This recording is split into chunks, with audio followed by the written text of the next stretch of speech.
Well, Lucid Group kicking off a busy week of earnings in the EV sector this week. Lucid shares trading lower in after hours, down more than 7% here after the EV maker's Q1 results missed estimates on both the top and bottom lines. What Tesla has that others don't is the ability to experiment with things like pricing, and you're seeing that now. And that's a way to capture market share at a time when many people are afraid to buy new cars because they've become so expensive. So you've got a perfect storm in autos, like a lot of other industries, where you've got high inflation, you've got recessionary concerns, you've got the move to EV, which can provide even more costs and embed more costs, and you've got supply chain challenges. So all of those kind of wrapped together. So much going on in the world of EVs and Tesla. Let's go ahead and jump right into it, shall we? Well, Lucid Group kicking off a busy week of earnings in the EV sector this week. Lucid shares trading lower in after hours, down more than 7% here after the EV maker's Q1 results missed estimates on both the top and bottom lines. Joining us now is Dan Levy, Barclays Senior Autos Analyst. Dan, I realize you don't cover Lucid, but and they compete at a higher price point. But I'm curious what you make of the number that we're getting there, and what does that say about the momentum within the EV space right now as a whole? Yeah, thank you, Akiko, for having me. Look, I think that and what we've seen with Lucid is guiding to the lower end of its production guidance. I think one of the broader trends that we've seen in the EV world is that some of these production ramps are challenging. It's not just Lucid. We've seen it at Rivian. We've seen it with the legacy automakers where there's been some lumpiness in the ramps. Obviously, there's supply questions as well. So I think part of this gets to some of the questions of ramping on EVs, which hasn't been easy, frankly. Production will be the name of the game for the next few years. Those that can produce EVs profitably will be successful. Those that don't, well, they're gonna need money. And I don't know if you've looked around lately, but the price of everything is going up, up, up, up, up. You mentioned the challenges that we've seen at other EV companies. Rivian, one that you just mentioned there, certainly one that you seem pretty bullish on, though, saying that has the best potential to pursue the title as the next Tesla. They've also got some challenges there on supply side as well as ramping up right now. I mean, what do you see there that makes you positive? You've got an overweight rating on the stock right now. Yes, I do. And I think what keeps us positive on Rivian is that it's connected to all the right trends. We know that the world is electrifying. I mean, we can debate the shape of the curve, but we know that it's electrifying. We know that in the path to electrification, some of the legacy automakers have real challenges they need to address in terms of manufacturing, transition, and transitioning out of combustion engines. Rivian doesn't have any of those. The product is amazing, and they own a lot of their technology. So we appreciate all of those pieces that make it what we think to be real structural strengths. But to unlock the real value of the stock, we also acknowledge that it's going to have to overcome a number of challenges. Notably, the losses have been quite high. They lost something like $5-6 billion of EBITDA last year. They're going to do another $4 billion EBITDA loss this year. Pace of cash burn has been something to watch. And then obviously, what we're watching for, demand has not been an issue, but it's something that we're monitoring, given that is one of the newer developments in the EV realm today is questioning, the health of demand. This was previously an industry that was defined by supply and it was fully supply constrained. Now it's demand constrained. And that's something, we want to just be watching with Rivian to make sure that the demand is still there, the backlog is still healthy. A lot to cover right there. Rivian, the next Tesla. Sure, why not? They're just going to have to achieve some incredible feats, pulling their costs down, ramping up to a production level that is meaningful. They're making money on every car they sell, not lose money on every car they sell. To say that the next Tesla win, I mean, they might be Tesla back in 2014, maybe? I guess you could probably put them in 2014 Tesla realm. They got a long way to go before they're able to claim that they'll be the next Tesla. What he said about legacy OEMs, it ain't wrong. Rivian doesn't have to worry about their collapsing internal combustion engine sales or how they manufacture things, their workforce. Being able to transition your workforce from an internal combustion engine, sure, there's a couple of parallels, but not many. Well, you got doors, you got windows, you got tires, windshield wipers, there are some parallels. But when you peel back the onion of an internal combustion engine, it is considerably lacking when you're talking about the software capability of a battery electric vehicle, the overall lower cost of ownership, maintenance costs. And you're damn right, Rivian's got a long way to go. They're not making a lot of money, but you could have said the same thing about Tesla back in 2017. The main difference from Tesla to Rivian, I do believe Rivian is trying to produce 50,000 vehicles, where Tesla will be close to 2 million vehicles produced this year. That is a sizable gap. Until Rivian can get into the hundreds of thousands of vehicles produced, 500,000 is really my benchmark to know that you're at full volume production, because the hell between now and 500,000 cars produced, it'll be a trial by fire, and only those strong enough will survive. Sure, they're not making money now. Tesla was in a very similar situation back in 2017, ramping the Model 3 to production. They persevered. Whether or not Rivian will be able to persevere, I wish them the best, but I wouldn't be staking my money on it, knowing the level of commitment that everybody at Tesla needed to have in order to achieve volume production and start making money on their vehicles that they're producing. To say that that will be replicated in mass from every EV startup or even the legacy OEMs, that's folly. This will not be easy. No matter how easy Tesla makes this seem, it will be a struggle for everyone involved. No question, investors have turned a more critical eye on the sector as a whole. It isn't just about the growth anymore. It is about profitability. When you look at a name like Rivian, how do you think the company steers things in that direction? Well, Rivian is pivoting in some ways from what the approach that they took at the time of the IPO. Clearly, the message of the market at the time of the IPO, which was just over 18 months ago now, was grow at any cost. And so accordingly, they took on certain approaches that they've since pivoted away from. And so part of the path ahead for Rivian is certainly ramping on volume. That's certainly a key piece of it, is the volumes are still constrained. We need to see them going above 10,000 units a quarter. They've guided to 50,000 units this year. I think there's some hope that potentially they could produce closer to 60,000 units. I mean, that has been out in the media already. But then there's also questions about reducing some of the content or getting some breaks on pricing from suppliers, really to help reduce some of the COGS. I mean, this is a company that last year, even if you strip out the cost of labor and D&A, lost $40,000 per vehicle. And so there's definitely some work ahead. Our hope is that they're taking the right steps to address that profitability and to achieve their target of getting to gross margin break even next year. Ooh-wee. Gross margin break even by next year. This will be a trying time for Rivian, and I do believe they're the closest EV startup to survive. And the likelihood of their survival, the probability is ridiculously low. I wish Rivian the best. Dan, let's talk about the leader in this space. That is, of course, Tesla. You've still got an overweight rating on the stock right now, but this is a company that has gone through multiple price cuts this year until most recently they had a price hike. Does that suggest we've finally seen the floor on pricing? No, we don't think that this is the floor. The most recent price hike may have just been a way to signal to consumers that there's a little bit of stability for now.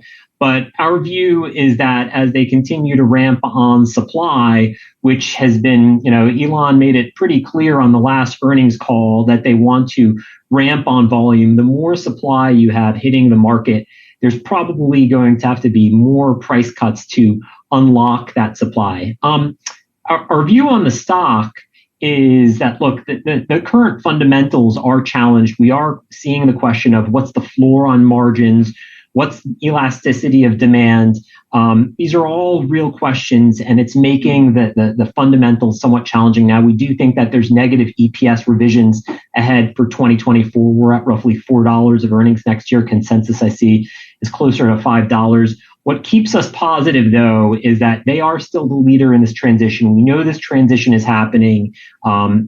We think they're going to soak up a lot of share, and really the name of the game for them is aggressively reducing costs. So there's some challenges on fundamentals right now, just given what's happening on demand, but we think that eventually they will get past this. Challenges in fundamentals. That's a cheeky way of saying that people aren't buying cars right now. They're not buying electric vehicles right now. It is they are not making large purchases in mass right now. And so as the price drops, many individuals think that Tesla's fundamental structure is flawed, that the floor for their margins is probably much, much lower than what they expect between the mid 20% margins on most of their products. Listen, if you believe that the demand for electric vehicles is waning, you're out of your mind. If you believe that demand for the best electric vehicle is waning because there is no demand for the product, and not because there are financial insecurities throughout the world right now, you may be a little off your rocker as well. This is an insane argument, but he is right about one thing. Tesla is the leader in this space, and they will continue to be so, simply because they're not standing still waiting for these other EV startups or the legacy OEMs to catch up to them. While they're striving to be like Tesla by 2025, in 2025, Tesla will be well into their third generation vehicle, not only impressing the competition, but consumers as well. Previous Tesla owners and future Tesla owners will be shocked at the prices that the next generation vehicles come in at, coupled with the functionality, performance, and style that only Tesla has been able to reimagine how automobiles should be. This is not going to be pretty for the legacy OEMs or the EV startups trying to emulate Tesla. Granted, Tesla cannot provide the entire world with electric vehicles. There will be other players involved. Rivian very well, if they survive the ramp to 500,000 vehicles sometime in the next few years, apparently. I'm curious to see if they make it. I want them to succeed. I'd love to see Rivian succeed, but they are so far behind the power curve. Finally, I want to ask you about some comments that we got from Warren Buffett over the weekend when he was asked about EV investing. He said specifically, you won't see anyone that owns the market. That's partly why he's not very bullish on the sector itself. You talked about Tesla being the leader here, Rivian potentially one to follow. But as we see more and more competitors flood the market, are we going to see it increasingly fragmented, or is this a market that will still see big leadership from a name like Tesla, if not Tesla, another name? We think that Tesla is going to continue to grow a lot of its volume. Look, I think Warren Buffett's comments are correct that the auto industry has historically been very challenging industry, and it's one where automakers have been challenged in really differentiating themselves. I think what we've seen from Tesla, though, is a very clear lead in approaching cost, driving costs down, really figuring out the dynamics of the software-defined vehicle in ways that others have struggled. And so it's not to say that they're going to completely displace others, but there is a lot of share that they will gain. That's what we think is the real opportunity for them, is they're just still so far ahead on cost and in unlocking that potential that they're still a winner in this race. The auto industry is too tough to tell. I would agree with that at this stage of the game. But the auto industry is moving, transitioning from internal combustion engines to battery electric vehicles. Now, when you look at this and you're like, internal combustion engines, yeah, it's kind of hard to determine who's winning that fight. As the internal combustion engine falls off a cliff when you're talking about new car sales, there will be a huge drop off on internal combustion new car sales. There will be plenty of internal combustion engines cycling through the used car market. I think you guys know how this movie plays out.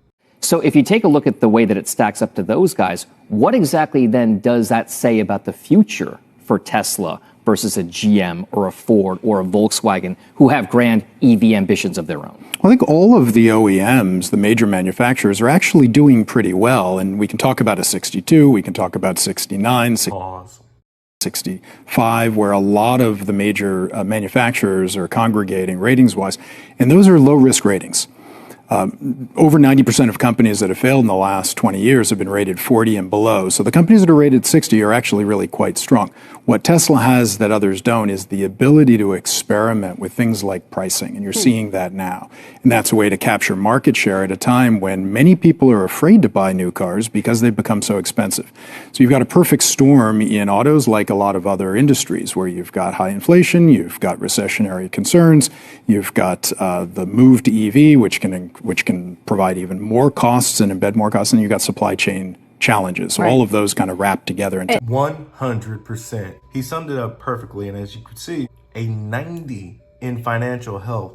There's no other company that's more steadfast as we approach economic turmoil, as we weather the storm of potential recessions worldwide. I'm gonna go ahead and say it. They are financially bulletproof. Tesla is breaking ground on lithium refining facilities. They're extending production throughout the globe, China, North America, Europe. They're doing everything they can, spending as much money as they possibly can in this dark economic time. Hold my beer is what they're telling everybody else in the auto industry. Hold my beer. Tesla's in good shape. It's fascinating that basically your analysis suggests Tesla's price cuts come from a position of strength and not desperation. And that's obviously been, an argument point in the market. It's also, we watch the shares, for instance, AutoZone, and AutoZone, has bought back like 85% of the float. It's crazy. But are those auto parts retailers, you think, in fundamentally good health? Are they continuing to benefit from some of the pandemic tailwinds or not? Are they more of a financial engineering play? Well, no, I think they're fundamentally reasonably strong. AutoZone's rated a 64. O'Reilly's is rated a 68. These are good ratings. And a lot of that comes from, again, the consumer factors. People are trying to buy fewer new cars, perhaps, holding on to cars a little bit longer, and in doing so, they're buying more parts. So those are fundamentally reasonably strong companies because of that factor.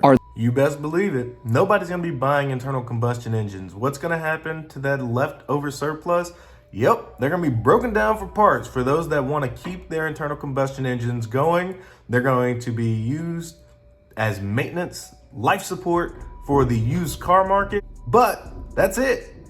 You're going to see a rampant rise of people holding on to their internal combustion engines until it makes sense to them that they need to transition to this new electric vehicle. Don't get me wrong, it's going to be a process. There will be many, many layers of comfort necessary for the world to transition. But I promise you, new vehicle sales, they will collapse for internal combustion engines, and battery electric vehicles will be on a rampant rise, taking over a majority of the new car sales, definitely by 2027. I personally believe that we'll be in the 75% new car sales will be battery electric vehicles. And I'm not including hybrids. I'm talking about pure battery electric vehicles. Is that a longer term trend? People taking care of their cars longer? And if so, does the EV aspect, I asked this out of a position of experience. I literally have an 05 Infiniti with a 218,000 miles on it.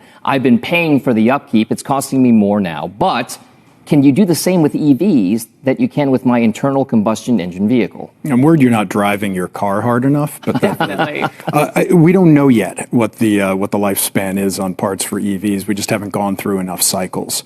But without question, there's a big push, and every manufacturer is pushing more for EVs, which is creating more supply chain issues, but it's also creating more demand and education of the consumer base. Not everyone's prepared to go there yet, and I think that's one of the reasons. They don't know how much flexibility they're going to have with their vehicle. This will be interesting to watch. Stay tuned. I'll be documenting many, many things regarding the Teslas that we own. Right now, the longest tenured Tesla in the house is about 2 years. So it's difficult to determine how long you can actually keep a Tesla and have the battery life be the same. So there's still many more cycles. We're driving that thing hard. So I'm not truly concerned about the battery life or any of the components regarding the propulsion of the electric vehicle. I'm more concerned about full self-driving and what stack that I need to make sure that my car is driving as well as it possibly can with the software. So those are my major concerns at the moment. Stay tuned. I'll keep you posted. And real quick, before we go, I just wanted to touch on some of the highlights of the lithium refinery that's going to be built in Corpus Christi. Tesla breaks ground on Texas lithium refinery. Tesla Inc. Techno King Elon Musk joined Texas Governor Greg Abbott on Monday to break ground on the EV maker's new lithium refinery. The facility, which would be the largest of its kind in North America, is expected to produce enough battery-grade lithium to build 1 million electric vehicles by 2025. What are my predictions for production in 2025? That should be approximately a quarter of the vehicles that they may produce in 2025. We'll see. Australia, Chile, and China are the top 3 lithium producers, but China leads in lithium refining by a large margin. Having its own refinery should help ease Tesla's supply chain. No other North American automaker refines its own lithium. This will be a consistent trend.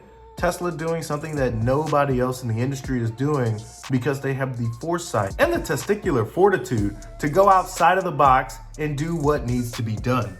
Instead, automakers are scrambling to secure lithium and other metals used in the production of electric vehicle batteries amid a renewed push to make them cheaper and mainstream. California last year put rules in place to ban the sales of new gas-powered vehicles by 2035. This is just an eye-opener. Does California need to put a ban on internal combustion engines? Probably not. Electric vehicles are now a commercial inevitability, simply because of the 3 pillars that 1. Electric vehicles are going to be more functional than internal combustion engines. 2. Electric vehicles are going to have more style than internal combustion engines. And 3. Electric vehicles are going to have way better performance than internal combustion engines. Those 3 factors are the reason why electric vehicles will topple the internal combustion auto industry, not because of any legislation. The legislation should wake some individuals up, but it's a foregone conclusion that internal combustion engines will be replaced by their battery electric vehicle counterparts on those 3 metrics. Add to it that the price of these electric vehicles are dropping, and they're not dropping because there is a lack of demand. Oh no, Tesla is benefiting from economies of scale, and eventually other companies will as well. The most expensive part of the electric vehicle is the battery. As they ramp up volume production for these batteries, the costs will predictably come down. Well, that's it for today. Be easy. Peace.